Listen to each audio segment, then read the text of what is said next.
네, 오늘의 두 가지 수익버스 종목까지 확인해 보고 왔습니다. 앞서 말씀드린 것처럼 오전장만 해도 이 BOJ다, 잭슨홀 미팅이다 확인할 것들이 많다 보니까 투자자분들의 매수 심리가 저조했었는데요. 하지만 바이오가 살아나면서 시장의 주도주가 빨간불을 켜내자 아 그래 우리는 우리대로 갈 길을 가겠다라는 매수 심리가 다시 살아나고 있습니다. 전반적인 시장 분위기와 함께 지금 증권시장에서 떠돌고 있는 한간의 이야기 무엇이 있는지 팩트 체크해보는 시간 가져보도록 하죠. 유세벽 대표, 이건희 대표 함께하겠습니다. 어서 오세요. 네, 안녕하세요. 안녕하세요. 네, 안녕하십니까. 오늘도 두 분과 함께 세 가지 텔레그램 방 들어가 보겠습니다.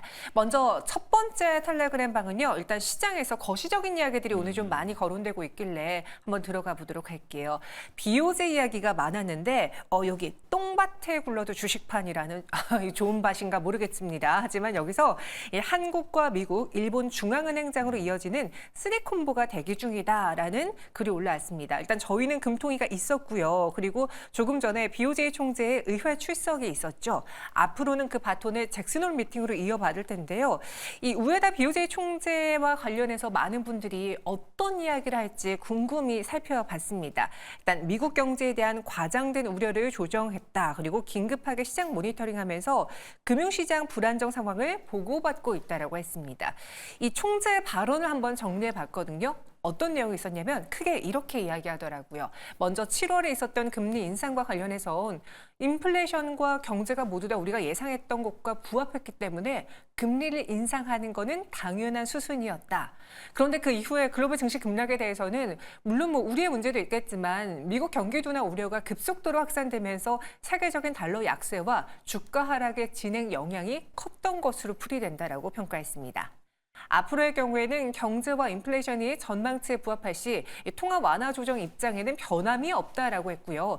계속 불안정한 상황 안에서 높은 긴장감을 가지고 주시하겠다라고 했습니다. 최근 많은 분들이 이 BOJ를 체크하면서 N 환율 보시잖아요. 오늘 달러엔 환율의 흐름은 어땠을까요? 보겠습니다. 현재 구간에서는 146.23엔 지나고 있고요. 0.42%가량 상승하고 있어요. 이건희 대표님, 최근에 그 주식 투자하신다는 분들은 이 N달러 환율 차트를 분봉으로 보면서 국내 시장을 대응한다. 거의 연동화됐다라는 이야기 많이 하고 있는데 오늘 그 BOJ 총재 발언은 해석하면 뭘 말하고자 하는 걸까요?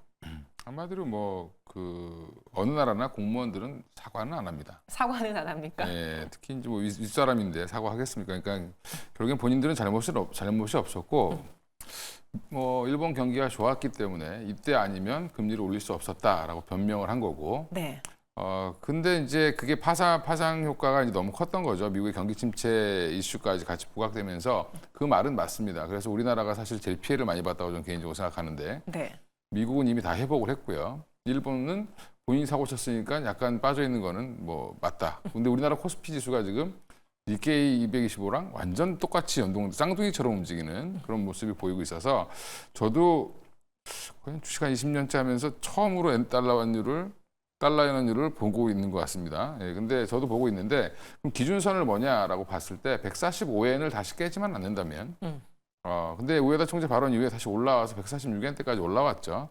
그 얘기는 무슨 말이냐면 앞으로 145엔 기준으로 밑으로만 빠지지 않으면 엔캐리 트레이드에 대한 공포는 이제 좀 사그라들 걸로 좀 예상을 하시면 될 것 같고요. 네. 오늘 좀 무난히 넘어갔다. 그러니까 여기서 근데 우에다 총재가 나와가지고 엄청나게 잘못했다. 우리가 이렇게 실수했다. 이렇게 말할 수도 없는 게 지금 우에다 총재는 성공을 했습니다. 네. 주식은 거의 제자리에 왔고 그것 때문에 지금 엔화는 다시 강세로 바뀌었죠. 그러니까 심각한 N저 현상을 극복하면서 국민들 입장에서는 좋아진 겁니다. 일순간에 출렁임은 있었지만요. 일순간에 출렁임도 있고 여기저기서 욕은 먹었지만 그 욕은 사과는 총재가 한 게 아니라 부총재가 했죠. 네. 그래서 일본은 지금 굉장히 이번에 핫 이슈를 통해서 이 깜짝 금리 인상을 통해서 일시적으로 어떻게 보면 물가를 잡는데 성공을 했다라고 보는 게 맞습니다. 그러니까 피해는 우리만 봤죠. 그럼 여기서 또 그러니까 금리 인상을 또 할 가능성도 있습니까? 당연히 가능성이 있다라고 보시면 되는데 이거를 급하게 하진 않겠죠.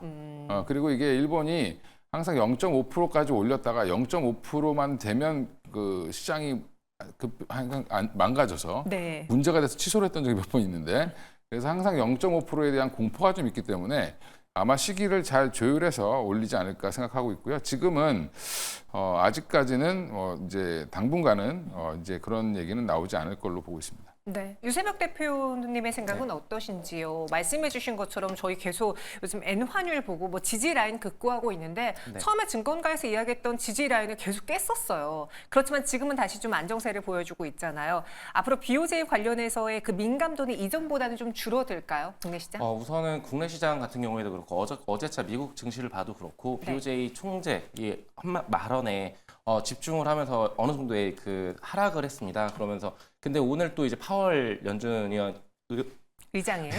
의장의 그 발언도 좀 기다려봐야 될 것 같은데 어쨌든 한 나라의 총재가 뭐 매파적이냐 비둘기적이냐 어떻게 한 방향성으로만 치우칠 수가 없어요. 예전 사례만 보더라도 파월이 매파적으로 말했다가 결국에 다른 연준 위원들이 나와가지고 다 비둘기적으로 얘기를 하고 반대 방향성을 계속적으로 이렇게 시소 게임을 좀 하고 있는데 저는 지금 우선은 엔달러를 원래는 정석적이라면은 봐야 되는 게 맞겠죠. 네.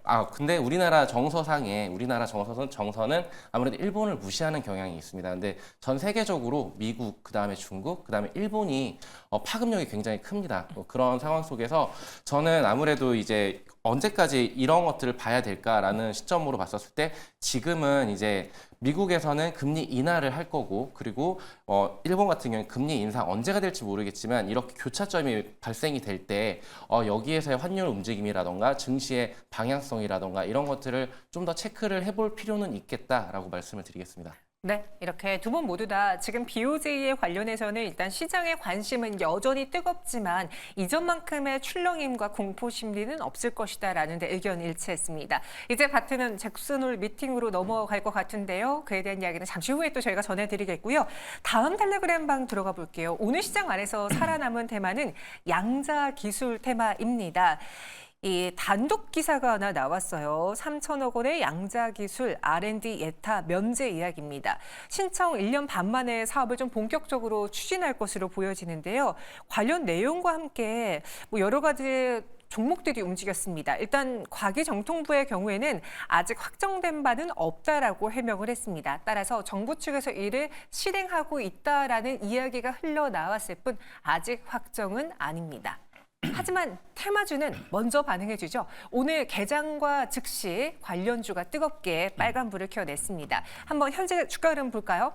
대표적인 양자기술주로 꼽히고 있는 종목입니다. 시장 안에서 보시면요. 일단 KCS가 오늘 오전부터 갑자기 매수세가 들어오면서 7,130원까지 오르는 모양새고 현재는 16%가량 급등 유지하고 있습니다. 다른 양자기술 테마주들도 한번 보도록 하죠. 엑스게이트가 13% 넘는 급등을, 그와 달리 코이워와 한일소재과학의 경우에는 윗꼬리가 좀 길게 달렸습니다. 지금 테마주에 대한 관심은 아까 오전장보다는 조금 사라진 모양새입니다. 대표님, 지금 양자기술 관련주와 관련해서 네네. 오늘 시장에서 상승한 이유는 딱 그 단독 보도 하나 때문이었잖아요. 그렇죠. 이 예타 면제가 된다면 도대체 뭐가 좋아지길래 시장은 먼저 관련주를 매수한 걸까요? 우리가 지금 뭐 한때 서울 양평 고속도로 가지고 예타 얘기 많이 들으셨죠? 네네, 예비 타당성. 네. 예비 타당성이라는 걸 왜 하냐면 나라에서 돈 주기 전에 이거 진짜 하면 돈이 되는 사업이야? 돈을 지원해줘도 되는 거야? 마는 거야? 이거를 더하기 빼기를 해보는 겁니다. 그래서 점수를 매겨서 그게 일정 점수를 통과해야 사실은 그 자금이 지원되는 거거든요. 그럼 3천억 규모의 국책 자금이 지원되는 거죠. 근데 이게 예타가 면제된다는 건 무슨 말이냐면 이거 무조건 해야 되는 거니까 예비 타당성 검사 이런 거 안 하고 바로 돈 줄게. 네, 그러니까 지금 난리 나는 거죠. 네. 이거 만약 예타 안 하면 예타를 한번 들어가면 얼마 걸리냐면 짧으면 3년, 뭐 길면은 뭐 5, 6년도 걸릴 수 있습니다. 왜 이렇게 오래 걸려요? 고속도로 하나 짓는데도 한 10년 걸립니다. 아. 예, 그만큼 이것저것 더하기 빼기를 많이 해보기 때문에 근데 이게 3천억짜리니까 뭐 그렇게 길지 않더라도 예비 타당성 검토를 들어가는 순간 공무원들이 뭐 엄청나게 열심히 빠르게 일하시겠지만 네. 그게 절차가 있기 때문에 오래 걸립니다. 그러니까 못해도 한 1년에서 2년 걸릴 텐데 그러면 그 시간을 번다는 의미로는 관련주들은 당연히 환호할 수밖에 없는 거고요. 근데 이게 전 단발성 뉴스로 보고 있고요. 만약에 이게 정부에서 한 번 더 제대로 진짜 뭐 면제하겠다라는 얘기가 나오면 네. 또 한 번 움직일 수는 있는데 뭐 이게 양자 암호에 대해서 제대로 아시는 분이 있을까요? 어렵긴 하죠. 물리학과 나온 사람도 잘 모르더라고요. 보니까 물어보니까 이거는 사실 이 기업들이 관련된 사업을 한다고 올려놓은 것뿐이지 실제로 이게 돈을 벌지는 또 봐야 되니까 R&D에 누가 들어가느냐 이걸 네. 보셔야 되겠죠. 저도 문과 출신이어서 잘 모르는데요. 최혜복 대표님 혹시 이과세요? 아니요, 저도 문과입니다. 여기 다 문과밖에 없습니까? 그러면 여쭤볼 사람이 없긴 한데 이 초전도체도 최근에 뜨거웠잖아요. 네, 그러니까 맞습니다. 새로운 기술로 뜨거웠는데 이 양자 기술과 초전도체 이 테마를 좀 비교해 보면은 어떤 차이가 있나요? 우선은 실체가 있느냐 없느냐 뭐 이런 접근보다는 네. 기술이 완전히 다른 거예요. 저도 이제 문과라서 정확하게 설명을 드리기가 딥하게는 설명을 못 드리겠지만 초전도체 같은 경우에는 몇 달 전에 뉴스를 한번 보셨을 거예요. 초전도체가 지금 논문이 뭐 통과가 됐다 뭐 이런 식의 뉴스가 뜨면서 관련주들이 굉장히 급등을 하는 그런 흐름들을 펼쳐줬었는데 양자 컴퓨터는 지금 실체가 있냐라고 물어봤었을 때 있습니다. 어디에 있느냐? IBM이라던가 아니면은 구글이라던가 이쪽에서 지금 아이온큐라는 그런 것들의 양자 컴퓨터 굉장히 크거든요. 이제 슈퍼컴퓨터라고 생각을 좀 하시면 되는데 개념은 좀 다르지만 그래도 이제 일반 컴퓨터가 그 발전이 되고 하는 데까지 100년이 걸렸잖아요. 근데 양자 컴퓨터도 앞으로 시간이 많이 소요가 될 거라고 생각을 합니다. 근데 여기에서 부각받는 기술들은 암호가 될 것이고 네.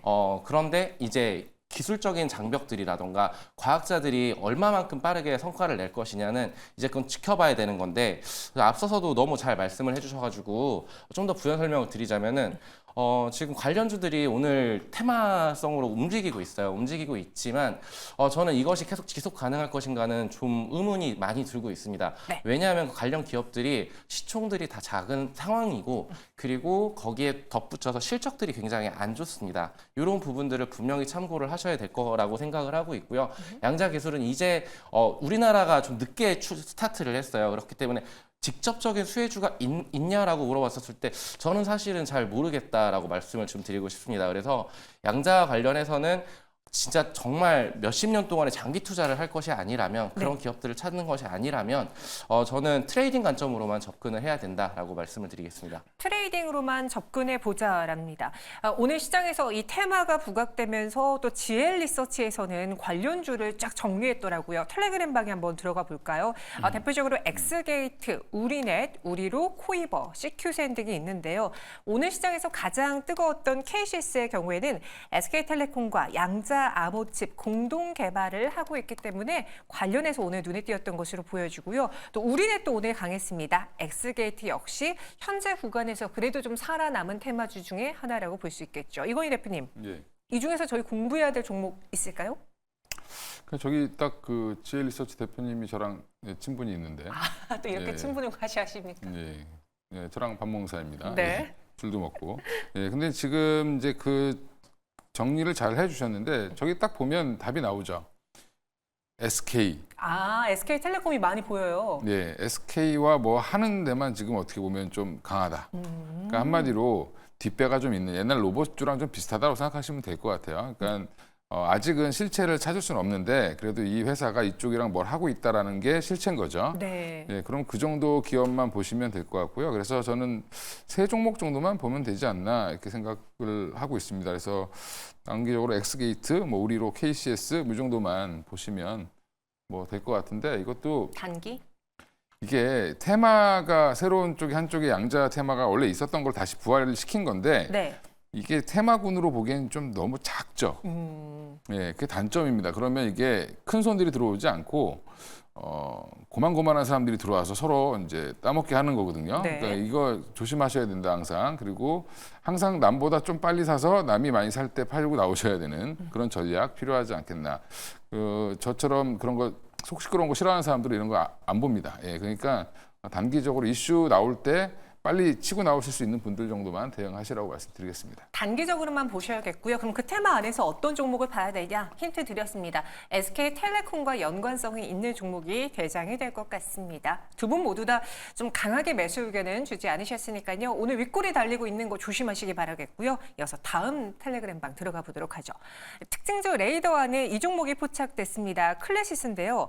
이루다 합병 시너지가 기대된다라면서 오늘장에 강세를 보이고 있습니다. 근데 저는 개인적으로 이 합병 이야기가 오늘 새롭게 나온 건 아닌데 왜 오늘 시장에서 이 뉴스가 거론되고 또 클래시스가 움직이고 있는지 궁금하거든요. 현재 주가는요 6%가량의 상승, 이루다 역시도 5.49% 오름세 보여주고 있습니다. 이건희 대표님. 네.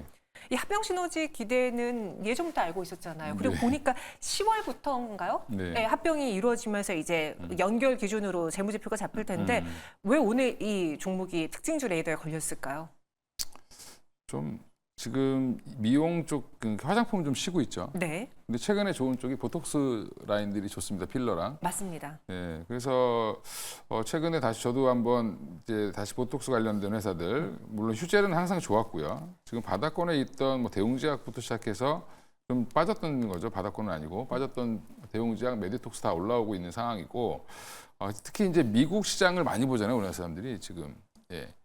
에볼루스라는 회사가 있습니다, 미국에. 그 회사가 지금 사상 최고가를 내고 있고요. 네. 예, 이어서 그 회사가 주로 이제 미국의 MZ 세대들한테 보톡스를 전파하는 그런 미용 관련된 걸로 지금 돈을 많이 벌고 있는데 올해 주가만 한 60% 이상 올랐습니다. 네. 예, 그래서 지금 60% 가까이 올랐는데 그러다 보니까 미국 쪽에서 이미용 관련된 종목들이 좋다 보니까 더 관심을 갖는 거고 지금 또 의료기 이게 순환매 차원에서도 보더라도 클래시스를 사기에 부담스럽진 않죠. 그러니까 부담이 없죠. 사기에. 왜냐하면 실적도 되고 또 이루다와의 합병해서 서로 다른 영역을 하고 있는 회사가 합병을 했기 때문에 사실은 시너지는 더 날 거라고 처음부터 얘기가 나왔던 부분인데 네. 이걸 이제 뭐 어떻게 보면은 누군가가 이제 샀겠죠. 그리고 IR을 얼마 전에 했습니다. 23일 날. 그러니까 오늘 하는 거네요. 오늘. 예. 오늘 했으니까 이거에 대한 IR 때문에 아마 조금 뭐 올라온 거 아닌가 생각하고 있습니다. 네, 그럼 이와 함께 또 텔레그램 방에 이 네. 글이 올라왔습니다. 최근에 미래에셋증권에서 김충현 애널리스트가 클래시스 그리고 안티에이징과 관련한 리포트를 발간한 게 있는데요. 다시 한번 클래시스가 움직이니까 리포트를 보자라고 텔레그램 방에 공유가 됐어요. 지금 클래시스 대표 측과의 인터뷰 내용도 담겨져 있고요. 우리나라가 정말 잘하고 있다. 왜 이번 보고서에서는 국가별 특징이 어떻게 나오는지 심혈을 기울였다라고 했습니다. 실제로 보면은 비만 당뇨 치료제가 부각되고 나서 안티에이징이 또 키워드로 떠오르자 오히려 클래시스 같은 뭐 미용 의료계 기주들도 있겠지만 조금 전에 이야기했던 보톡스 관련주도 점점 확대되고 있거든요. 지금 유재석 대표님 이런 안티에이징과 관련된 종목들이 하반기에 시장을 주도할 수 있을지 비만 치료제와 같이 움직인다라고 하는데 그 정도의 급을 나란해 줄 수 있을까요? 네, 비만 치료제랑 안티에이징이랑 뭐 이거 딱 나눴을 때 살이 안 찌는 사람은 있을 수 있어도 늙지 않는 사람은 없다라고 생각을 합니다. 그렇죠.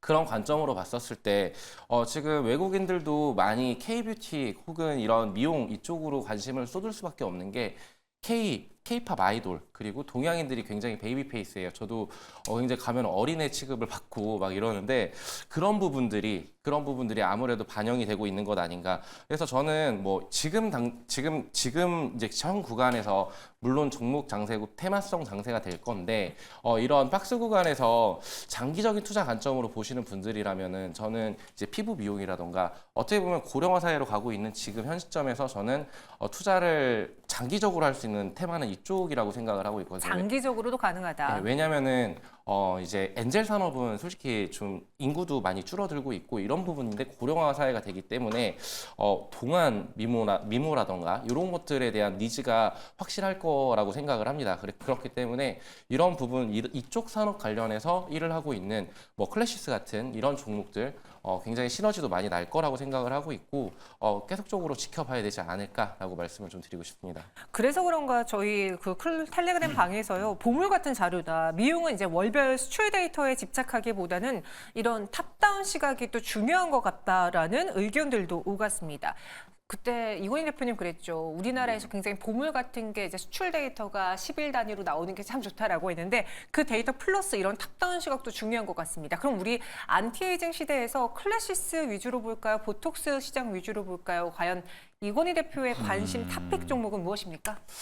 일단 뭐 저는 지금 당장은 보톡스 라인이 조금 더 빠를 것 같고요. 보톡스 라인이요? 그쪽은 좀 오랫동안 쉬었고 메디톡스도 이제 최근에 다시 또 공장 하나 더 지어서 수출 데이터가 잘 나오기 시작했고 이제 실적도 좋아졌는데 중요한 건 이제 탑다운 방식으로 보는 게 가장 중요합니다. 이제 미세적으로 이번 달에 좀 더 팔리고 덜 팔리고 이래서 지금 화장품주들 막 난리치고 있잖아요. 맞아요. 근데 그거는 중요하지 않고요. 저희가 선진국이라고 세계 1등 국가가 미국이잖아요. 근데 미국이 미용 쪽에서는 거의 후진국입니다.